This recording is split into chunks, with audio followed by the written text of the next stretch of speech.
السلام علیکم ورحمۃ اللہ وبرکاتہ۔ الحمدللہ رب العالمین والصلاة والسلام علی اشرف الانبیاء والمرسلین، اما بعد فاعوذ باللہ من الشیطان الرجیم، بسم اللہ الرحمن الرحیم۔ آج میں آپ کو حج کے ارکان اور حج کے اقسام اور احرام وغیرہ میقات وغیرہ کے متعلق بتاؤں گی۔ ارکان حج 4 ہیں۔ ارکان کا مطلب کیا ہوتا ہے؟ رکن، اس کی جمع ہے، یعنی یہ پلر ہے اس کا۔ تو اس کے بغیر حج نہیں ہوتا، یعنی یہ جو 4 کام ہیں ان کے بغیر حج نہیں ہوتا۔ ان کو لکھ لیجئے: احرام، عرفات میں وقوف، طواف زیارہ جس کو طواف افاضہ بھی کہتے ہیں، اور سعی۔ یہ 4 چیزیں ہیں۔ اب سے جو میں آپ کو باتیں بتاؤں ان کو لکھنا شروع کر دیں، نوٹ کرنا شروع کر دیں۔ یہ 4 کاموں میں سے اگر کوئی کام رہ گیا تو حج نہیں ہوگا، ٹھیک ہے؟ باقی واجبات حج ہیں، حج کی سنتیں ہیں۔ واجبات میں سے کوئی رہ گیا تو ایک قربانی دینی ہوگی، فدیہ دینا ہوگا، ٹھیک ہے؟ اور وہ میں آپ کو پھر بتا دوں گی۔ لیکن واجبات میں کیا چیز ہے کہ میقات سے احرام باندھنا، مغرب تک عرفات میں وقوف کرنا، سورج طلوع ہونے سے پہلے تھوڑا پہلے تک رات مزدلفہ میں گزارنا، ایام تشریق کی راتیں مینا میں گزارنا، جمرات کو کنکریاں مارنا، جمرہ عقبہ کی رمی کے بعد حجامت کروانا، طواف وداع کرنا، یہ سب چیزیں ہیں۔ اور حج کی سنتوں میں سے کچھ رہ گیا تو کوئی مسئلہ نہیں ہے۔ اب سب سے پہلی چیز جو حج میں آتی ہے وہ میقات ہے، جہاں سے ہم نے احرام باندھنا ہوتا ہے۔ یاد رکھیے، مردوں کا احرام 2 چادریں ہیں، 2 چادریں بس ان کا احرام ہے جو سلی ہوئی نہ ہوں، اور آپ کو آسانی سے مل جاتی ہیں۔ اور عورتوں کا احرام جو ہے وہ کوئی بھی کپڑے جو وہ عام پہنتی ہیں وہ پہنے، لیکن ساتر کپڑے ہوں، عبایا ہو یا لمبی چادر ہو، یہ ان کا احرام ہے۔ اب یہ تو ہمیں پتہ چل گیا کہ احرام میں کیا پہننا ہے، لیکن کیا نہیں پہننا یہ پتہ چلنا بھی بہت ضروری ہے۔ کیا نہیں پہننا؟ قمیض نہیں پہننی مردوں نے، پگڑی نہیں باندھنی، شلوار نہیں پہننی یا پجامہ یا پینٹس، ٹوپی نہیں پہننی، یہ چیزیں انہوں نے نہیں پہننی۔ اسی طرح ساکس نہیں پہننی۔ اگر کسی پاس جوتے نہ ہوں تو وہ اپنی ساکس کو کاٹ لے اتنی حد تک کہ ٹخنے ننگے ہو جائیں۔ اور ایسا کوئی کپڑا نہیں پہننا جس پہ خوشبو لگی ہو، پرفیوم والا نہیں پہننا۔ عورت کے بارے میں یہ آتا ہے، بخاری میں ہے کہ محرم عورت نقاب نہ اوڑھے اور نہ ہی گلوز پہنے۔ اس کو میں ایکسپلین آپ کو کر دوں گی ساری باتوں کو انشاءاللہ۔ دیکھیں، خوشبو جو ہے محرم کے لیے حرام ہے، یعنی جائز نہیں ہے۔ احرام سے پہلے وہ اپنی چادروں پر خوشبو نہیں لگا سکتا، مگر وہ اپنی جسم پر خوشبو لگا سکتا ہے۔ مثلاً آپ نے کوئی ڈیوڈرنٹ استعمال کرنا، عورتوں نے خوشبو والا، یا مردوں نے عطر استعمال کرنا ہو، کوئی خوشبو استعمال کرنی ہو، تو وہ احرام کی چادریں پہننے سے پہلے، حالت احرام میں آنے سے پہلے اپنے جسم پہ لگا سکتا ہے، چادر پہ نہیں لگا سکتا، ٹھیک ہے؟ اس کی حکمت یہ ہے کہ حج ایک عبادت ہے، اس میں حاجی زینت اور عیش و عشرت سے دور ہو جاتا ہے اور بالکل عام سا ایک لباس پہن کے، فقیرانہ لباس میں اللہ کے حضور حاضر ہو رہا ہے، اس کے گھر جا رہا ہے۔ ایسا لباس جو کفن کے جیسا ہے اور جس میں وہ اللہ تعالیٰ کے گھر میں عاجزی اور اپنی ذلت کا اظہار کر رہا ہے۔ پھر ویسے بھی احرام کی چادریں یہ موت اور آخرت کی یاد دلاتی ہیں۔ احرام دیکھ کے انسان کو کفن کی یاد آ جاتی ہے۔ اب جو عورتیں ہیں، دیکھیں، وہ بعض دفعہ سفید لباس خاص طور پہ سلواتی ہیں اس کے لیے، بلکہ میں کہوں گی کہ وہ سفید لباس نہ سلوائیں، کیونکہ کہیں گندگی لگ جائے، کہیں کچھ مٹی وٹی لگ جائے تو بہت آبویس ہوگا۔ مردوں کے لیے تو وہی لباس ہے، لیکن عورتیں اپنے کوئی اور لباس، شوق نہیں ہونا چاہیے لیکن کوئی کلر کا ایسا ہو کہ کوئی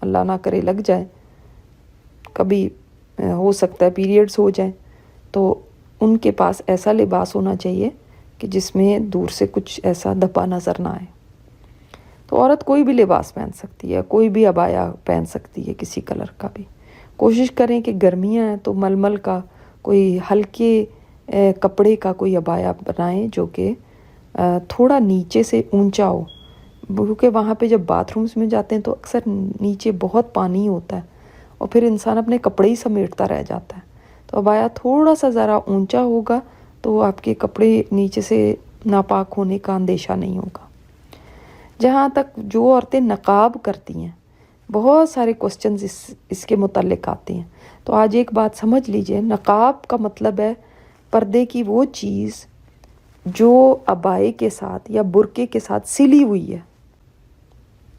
الگ سے اگر کوئی چادر ہے، جیسے آپ نے اوپر چادر لی ہوئی ہے، اسکارف لیا ہوا ہے، سر پہ ہے جو، اس سے اگر آپ چہرے کو ڈھانپ لیتے ہیں تو اس میں کوئی حرج نہیں ہے، اور اگر وہ چہرے کو ٹچ ہو جائے تو بھی کوئی حرج نہیں ہے۔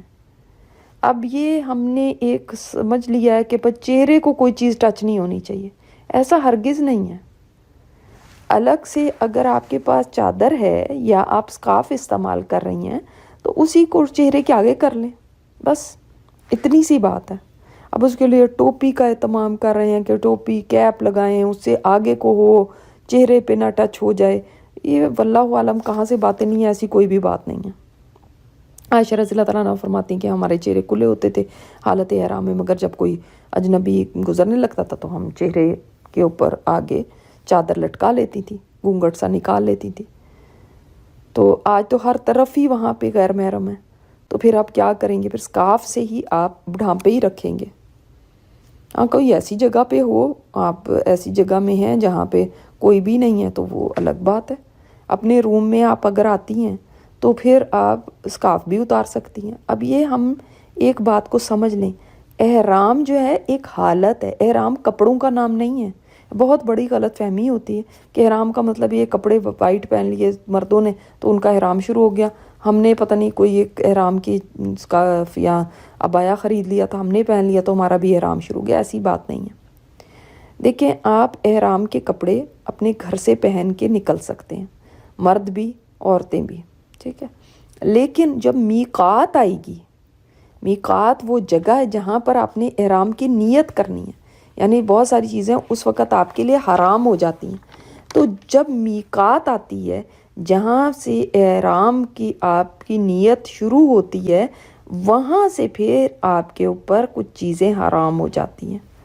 تو گھر سے ہی آپ نے نیت نہیں کرنی، کپڑے بھلے آپ نے پہن لیے ہیں یا مردوں نے اپنا احرام پہن لیا، نیت نہیں کریں گے، کیونکہ کوشش کریں کہ نیت کا ٹائم وہاں سے سٹارٹ ہو جہاں سے میقات سٹارٹ ہوتی ہے۔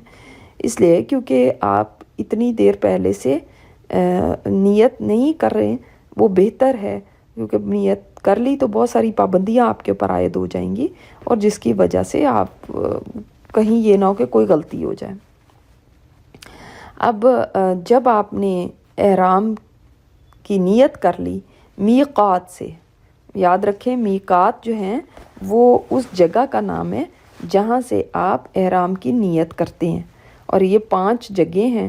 آپ جس جگہ سے بھی آ رہے ہوں گے وہاں سے ہی آپ نیت کریں گے، جیسے مدینہ والے ذوالحلیفہ سے کرتے ہیں، اگر آپ نے پہلے مدینہ جانا ہے پھر وہاں سے آپ نے حج کے لیے آنا ہے تو ذوالحلیفہ آپ کا میقات بنے گی۔ باقی جگہوں کی آپ کو پتہ چل جائے گا، جہاں سے بھی آپ آ رہے ہوں گے میقات کا پتہ چل جاتا ہے۔ اگر آپ پہلے مکہ جا رہے ہیں، آپ جہاز میں ہیں، تو جہاز میں وہ اناؤنس کرتے ہیں کہ آپ کی میقات اب آنے والی ہے، تو میقات آنے سے پہلے آپ کے لیے ضروری ہے کہ آپ حالت احرام میں ہوں، یعنی مردوں نے وہ چادریں اپنی پہنی ہوں۔ عورتوں کے لیے تو کوئی مسئلہ نہیں ہو، تو سلے ہوئے کپڑے پہنتی ہیں، ان کے لیے مسئلہ نہیں ہو، وہ اپنے عبایا اور اس کو وہ ان کے وہی کپڑے ان کا احرام ہے، ٹھیک ہے۔ تو اب آپ وہاں سے پھر آپ نیت کر لیں گے، اور جب آپ نیت کریں گے تو اسی وقت آپ نے پھر تلبیہ پڑھنا شروع کر دینا۔ مردوں نے اونچی آواز میں، عورتوں نے ہلکی آواز میں۔ مردوں کی آواز ایٹ لیسٹ کم سے کم کتنی ہونی چاہیے، کتنی اونچی ہو کہ ساتھ بیٹھے ہوئے بندے کو سن رہا ہو۔ اتنی اونچی آواز میں مرد تلبیہ پکارنا شروع کر دیں. تلبیہ کا تو آپ سب کو پتہ ہی ہوگا، اگر نہیں آپ کو آتا تو اس کو یاد کر لیں، کیونکہ یہ آپ کو بار بار کہنا ہوگا. تلبیہ کیا ہوتا ہے؟ لبیک اللہم لبیک والے جو کلمات ہیں، انشاءاللہ میں اس کو ایکسپلین بھی کروں گی، لیکن ابھی آپ یہ سمجھ لیں کہ تلبیہ پکارنا شروع کر دینا. تو تلبیہ پکارنا واجب ہے، بلکہ افضل حج جو ہے وہ 2 چیزوں کا نام ہے، حدیث سے پتہ چلتا ہے: اچھی قربانی اور تلبیہ کے لیے آواز کو بلند کرنا مردوں کے لیے. ٹھیک ہے، عورتوں نے بھی پڑھنا ہے لیکن عورت اونچی آواز میں نہ پڑھے. اچھا، اب احرام بھی جب آپ احرام کی نیت کریں گے وہاں سے میقات سے، تو احرام کی نیت آپ کی حج قران کی بھی ہو سکتی ہے، حج تمتع کی بھی ہو سکتی ہے. حج قران کیا ہے؟ جس میں آپ عمرے اور حج دونوں کا ایک ساتھ احرام باندھتے ہیں، یعنی آپ جائیں گے عمرہ کریں گے پھر احرام کھولیں گے نہیں، پھر ساتھ ہی حج کے لیے چلے جائیں گے. تو بعض گروپس میں یہ نیت کرتے ہیں لوگ، کیونکہ ان کا شاید ٹور بہت چھوٹا ہوتا ہے، تو عمرے کے بعد اتنا ٹائم ہی نہیں ہوتا، وہ سیدھے ہی حج کے لیے چلے جاتے ہیں ایک ہی احرام میں. دوسری ہے حج تمتع. زیادہ آپ صلی اللہ علیہ وسلم نے فرمایا اگر ہم قربانی نہ لائے ہوتے اپنے ساتھ تو ہم بھی حج تمتع کرتے. تو آپ صلی اللہ علیہ وسلم نے حج قران کیا تھا، لیکن یہ فرمایا تو اس سے بعض علماء کہتے ہیں حج تمتع زیادہ افضل ہے، کیونکہ آپ صلی اللہ علیہ وسلم نے فرمایا اگر ہم نہ قربانی لائے ہوتے تو حج تمتع کرتے. حج تمتع میں یہ ہے کہ پہلے عمرے کا احرام باندھنا ہے، پھر عمرہ کر کے آپ نے احرام کھول دینا، پھر اس کے بعد جب حج کے دن آئیں گے تو پھر حج کے لیے الگ سے احرام باندھیں گے. ٹھیک ہے. اب سنت سے کیا چیزیں ثابت ہیں کہ جو آپ احرام کے وقت آپ کریں؟ آپ غسل کریں اگر آپ کر سکتے ہیں. اگر آپ گھر سے ہی کر کے چلیں، یہ ظاہر ہے جو لوگ دور دور سے آ رہے ہوتے ہیں، مثلا امریکہ سے جانے والے لوگ، اگر وہ راستے میں انہوں نے میقات ان کی آئے گی اور وہاں سے احرام کی نیت کرنی ہے، پہلے مکہ جا رہے ہیں تو پھر وہ گھر سے ہی غسل کر کے جائیں. اگر وہ مدینہ پہلے جا رہے ہیں پھر وہاں سے نکل رہے ہیں تو اپنے ہوٹل سے غسل کر لیں. اور پھر آپ مرد جو ہیں وہ اپنے احرام پہننے سے پہلے جسم پہ خوشبو لگا سکتے ہیں، اور وہ 2 سلی ہوئی چادریں ان سلی ہوئی چادریں پہن لیں، اور ٹخنوں سے نیچے تک جوتے پہننے ضروری ہیں. نیچے ٹخنوں سے ضروری نہیں ہے وہ کوئی چپل ہی ہو، لیکن وہ ٹخنوں سے نیچے، ان ٹخنے ننگے ہونے چاہیے. اور پھر جب آپ میقات پہ پہنچیں گے تو جو بھی آپ نے نیت کرنی ہے، اگر عمرے کا ہے تو عمرے کی کریں گے، حج ہے تو حج کی کریں گے. اور یاد رکھیے اگر عورت اپنے ایام حیض میں ہے، پیریڈز میں ہے، تب بھی وہ نیت کرے گی. آپ میقات سے بغیر احرام کی نیت کے نہیں گزر سکتے. ٹھیک ہے، تو آپ کو نیت کرنی ضروری ہے. پیریڈز میں بھی آپ کی نیت ہو جاتی ہے، یہ کوئی نماز نہیں آپ پڑھ رہے، تو آپ یہاں سے نیت کر کے ہی آگے بڑھیں گے. وہ پھر الگ بات ہے کہ آگے جا کے آپ کے اگر پیریڈز ختم ہو جاتے ہیں تو پھر آپ عمرہ کریں، پھر اس کے بعد حج کے لیے چلے جائیں. اگر نہیں ختم ہوتے تو پھر عمرے کا کھول دیں احرام اور حج کا احرام باندھ لیں، اور پھر آپ حج کے لیے چلے جائیں، اور بعد میں آپ مسجد عائشہ جا کے اور پھر آپ اپنا عمرہ ادا کیجیے. پھر تلبیہ پکارنا، یہ جو لبیک اللہم لبیک ہے. ٹھیک ہے. اور اگر کچھ چیزیں آپ کو میں یہ بتا دوں کہ جو آپ کو کرنی ہوں تو آپ یہ کر سکتے ہیں، جائز ہیں، یہ ان میں کوئی حرج نہیں ہے. جو کہ ہم نے اتنا مشکل بنا دیا احرام کو کہ پتہ نہیں احرام پہن لیا تو نہ لیٹ سکتے، نہ بیٹھ سکتے ہیں، نہ پتہ نہیں ہم سکارف اتار سکتے ہیں، پتہ نہیں کیا اس کو سمجھ لیا، نہ منہ پہ کچھ کپڑا ٹچ ہو گیا تو پھر ہمارا پتہ نہیں احرام ہی خراب ہو جائے گا یا کیا ہو جائے گا. بھائی ایسی کوئی بات نہیں ہے. احرام باندھ لیا تو آپ کو ایسے نہیں ہوگا کہ اچھوت ہو گئے ہیں. یاد رکھیں آپ احرام کے اندر غسل بھی کر سکتے ہیں. تو اگر آپ مثال کے طور پہ آپ یہاں سے مثلاً ہے کہ آپ اپنے گھر سے چلے ہیں اور امریکہ سے مثلاً کوئی لوگ گئے ہیں، اتنی دور سے جب آپ کا سفر ہو رہا ہے تو آپ راستے میں آپ نے احرام کی نیت بھی کر لی ہے، آپ پہلے مکہ جا رہے ہیں تو آپ گئے ہیں اپنے ہوٹل میں گئے ہیں، اگر آپ غسل کرنا چاہتے ہیں آپ کر سکتے ہیں، کوئی اس میں حرج نہیں ہے. اگر آپ نے سر پہ یا بدن پہ کوئی کھجلی ہو رہی ہے، خارش ہو رہی ہے، تو آپ وہ بھی کر سکتے ہیں. اب ایسے بھی نہ کھجائیں کہ سر کے بال ہی نوچ لیں، لیکن کر سکتے ہیں، یہ نہیں ہے کہ کوئی مسئلہ ہے. اسی طرح اگر آپ کو کوئی بینڈیج وغیرہ لگانی ہے وہ لگا سکتے ہیں، کوئی دوائی کھا سکتے ہیں، آنکھوں میں سرما یا دوائی ڈال سکتے ہیں. احرام کی چادریں آپ کو بدلنی پڑیں تو بھی بدل سکتے ہیں. ہم ایسے کرتے ہیں کہ جیسے مردوں کے ساتھ چپک گئی یہ چادریں، تو اب جو ہے نا پورا جب تک ان کا حج نہیں مکمل ہو جائے وہ چادر نہیں بدل سکتے. یہ ان کا احرام ہے، ان کو احرام کی چادریں ہی کہتے ہیں. وہ ایک یعنی چیز ہے احرام کے ساتھ ریلیٹڈ، لیکن یہ مطلب نہیں کہ آپ احرام کی چادر کبھی بدل ہی نہیں سکتے. اب وہ چاہے گندی ہو رہی ہے، چاہے جو بھی ہو رہی ہے، اس کے اوپر کچھ گر گیا ہے، کچھ ہو گیا، اب ہم کہتے ہیں کہ نہیں اس کو تو بدلنا وغیرہ ہمارا پتہ نہیں صحیح نہیں ہے. تو ایسا کچھ بھی نہیں ہے. آپ خواتین بھی اپنے عبائے وغیرہ بدل سکتی ہیں، مرد بھی بدل سکتے ہیں چادریں.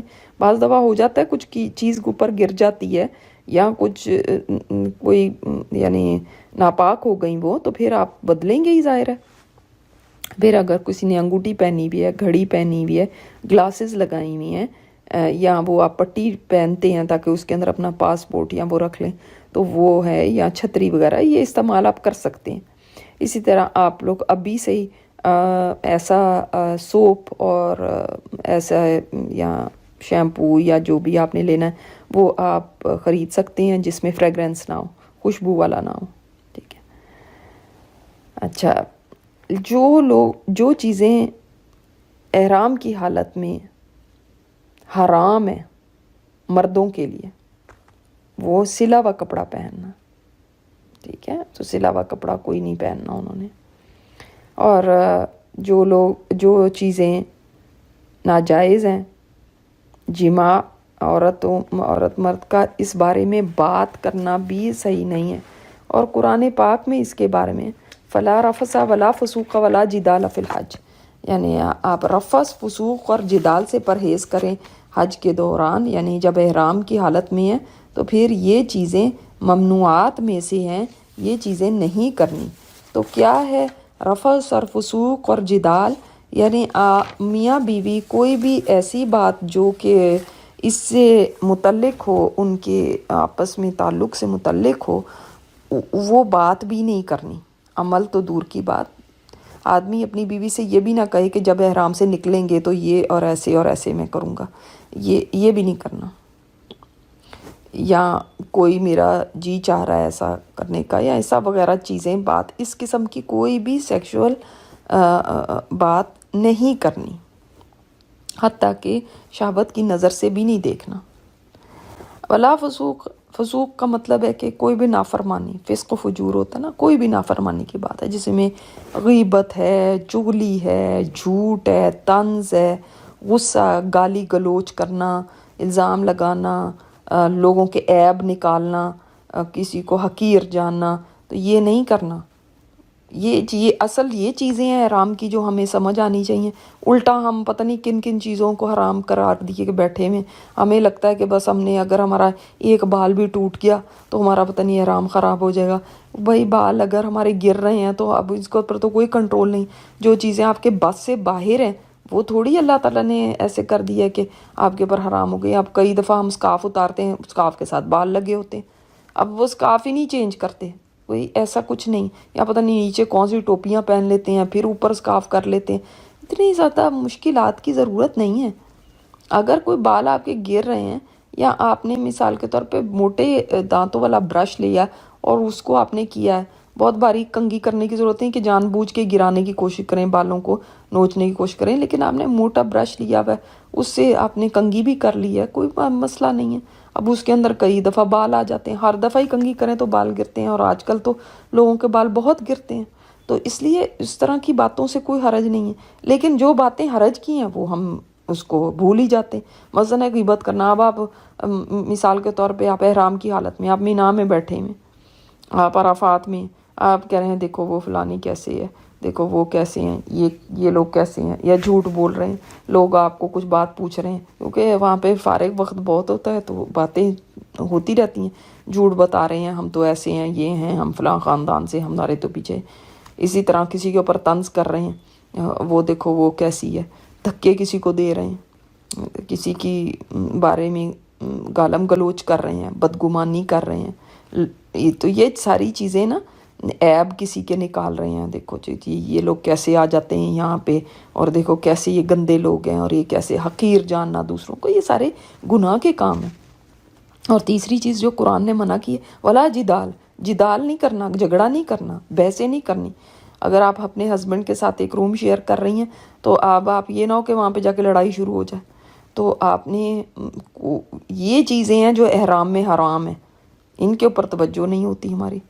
اگر ہسبینڈ کے ساتھ روم نہیں شیئر کر رہے ہیں، جب اگر شیئر کر رہے ہیں بہت کیئرفل رہیں کہ ایسی کوئی ہم نے بات نہیں کرنی جو کہ میاں بیوی کی ویسے جائز ہے، لیکن اس حالت میں، احرام کی حالت میں، جتنے دن آپ وہاں پہ گئے ہیں سارا وقت نہیں، صرف احرام کی حالت میں یہ چیزیں ناجائز ہیں، ٹھیک ہے؟ یہ جو رفث ہے نا، جو میاں بیوی کا تعلق ہے، صرف احرام کی حالت میں۔ باقی اگر آپ مثلا 20 دن کے لیے گئے، 25 دن میں، سارا وقت تو نہیں آپ احرام میں ہوتے نا، آپ تو احرام میں حج کے دنوں میں ہوتے ہیں یا عمرے کے لیے ہوتے ہیں بس، تو اس میں آپ کے لیے یہ تعلق جائز ہے، لیکن احرام کی حالت کے اندر جائز ہے۔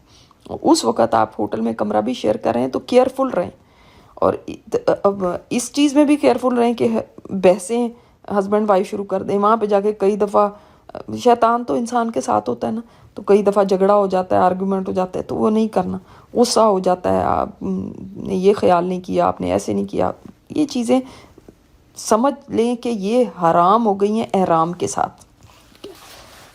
تو ان چیزوں سے آپ نے پرہیز کرنا ہے وہاں پہ، تو یہ ان کو آپ نے سمجھ لیں ابھی سے، صبر کا، تقوی کا سامان ساتھ باندھ لیجیے گا جہاں پہ آپ دوسرا سامان باندھ رہے ہوں گے۔